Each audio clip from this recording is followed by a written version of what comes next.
कौन बनेगा नेता। नगर निगम के चुनाव पास आने वाले थे। पूरे कानपुर शहर में टिकट को लेकर मारामारी शुरू थी, लेकिन सबसे ज्यादा चर्चा में वार्ड नंबर 40 की सीट थी। वो इसलिए क्योंकि इस बार वहां की सीट महिला के लिए आरक्षित थी। अब सवाल ये था कि चुनाव लड़ेगा कौन। इससे पहले ठाकुर साहब वहां से पार्षद थे और इस बार उन्होंने अपनी पत्नी सीमा ठाकुर को टिकट दिलवाई और ठाकुर साहब की शान के कारण सीमा जी ने 20,000 वोटों से चुनाव जीत लिया। अरे बधाई हो सीमा भाभी, अब तो आप वार्ड की पार्षद बन गई हैं।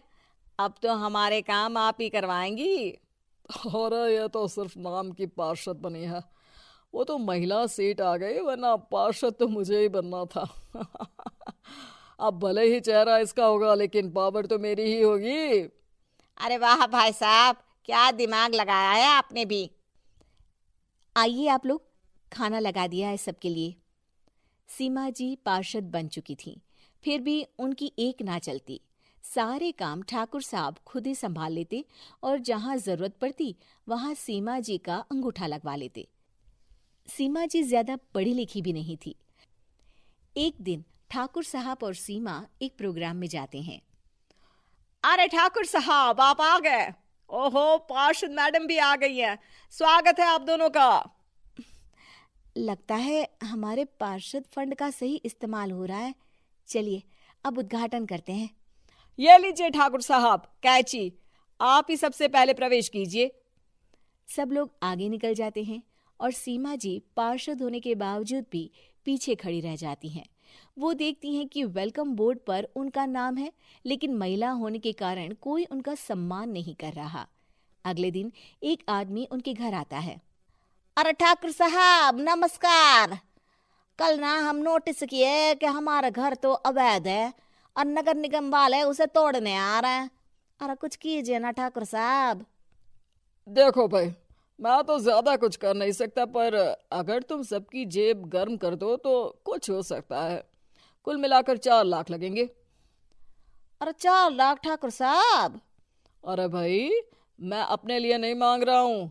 दरोगा है, इंजीनियर बाबू है, बड़े साहब है, सबको देना पड़ता है ना थोड़ा थोड़ा।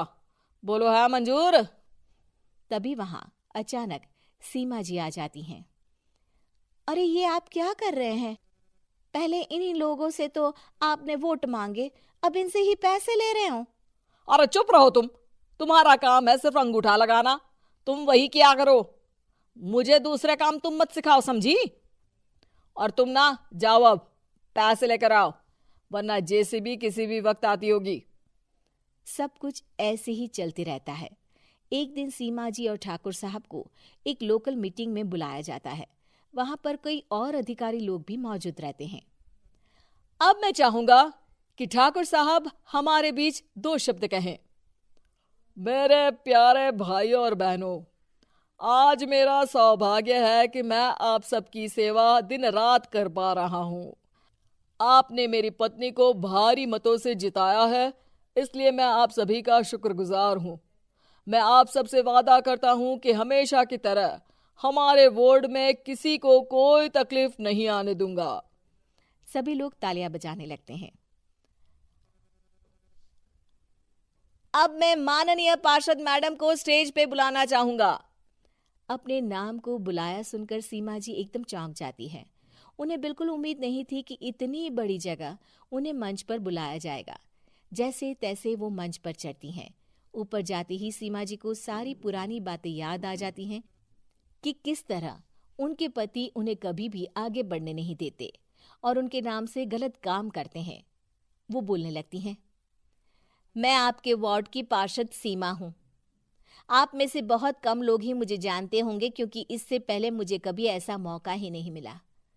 सारे मौके मेरे पार्षद पति यानी आपके ठाकुर साहब ही लेते रहे, लेकिन आज ये मौका मुझे मिला है तो मैं इसे ऐसे ही नहीं जाने दूंगी। मैं आपको ये बताना चाहती हूँ कि आपके ठाकुर साहब मेरे नाम की आड़ में गैर कानूनी काम करते हैं, जिस पर अंगूठों के निशान मेरे होते थे।